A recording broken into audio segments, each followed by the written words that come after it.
when you get to that certain level, the fear is almost gone because it's not like your brain can wrap its head around the fact that you're so high up that it doesn't look like playland anymore. Right. Well, if you look at the acronym, for fear, like false evidence appearing as reality, So if you look at that as a mindset, and I was thinking you were talking about rock climbing. I've only done it one time out in Golden, Colorado, with my buddy Doug, which actually I'm going out there next week to do some skiing. So he said, "Hey, you want to try rock climbing?" I'm like, "Sure, why not?" So we went to this. I can't remember what the numbers were, but it was challenging. So I didn't have any gear.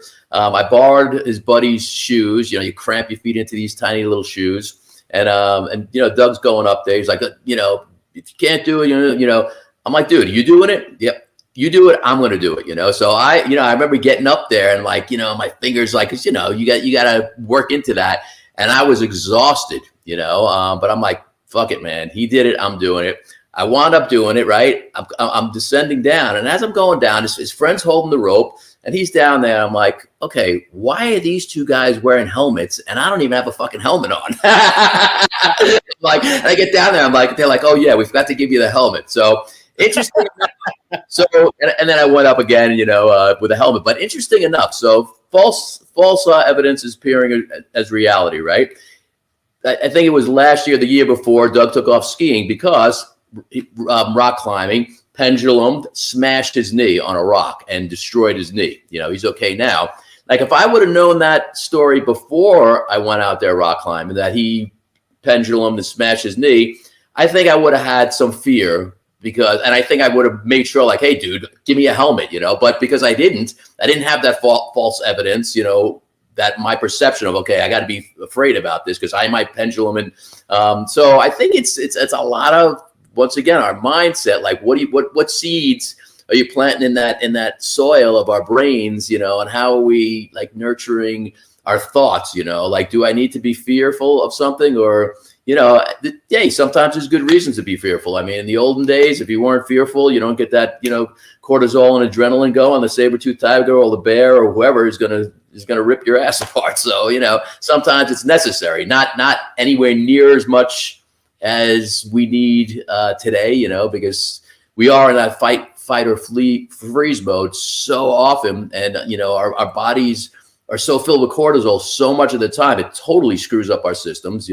We don't know when to just chill and relax and just be, we don't have to be on guard all the time, so that's a whole nother reason to practice, positivity and gratitude and just chillaxing, and not being so stressed and worrying about shit all the time. Somebody also wrote something in the comments before, worry.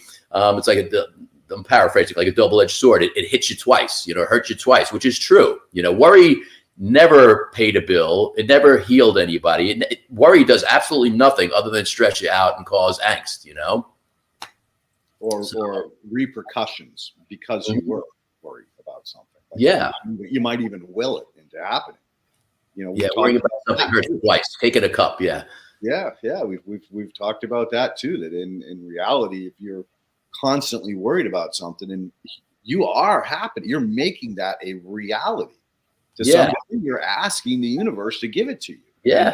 Self-fulfilling. And you're not in the present moment, because when you're in the present moment, you're not worried. You're here right now. I mean, yes, okay, if the saber-toothed tiger is right here and gonna rip your face off, okay, then you might be a little bit worried. But for the most part, when you're in the present moment,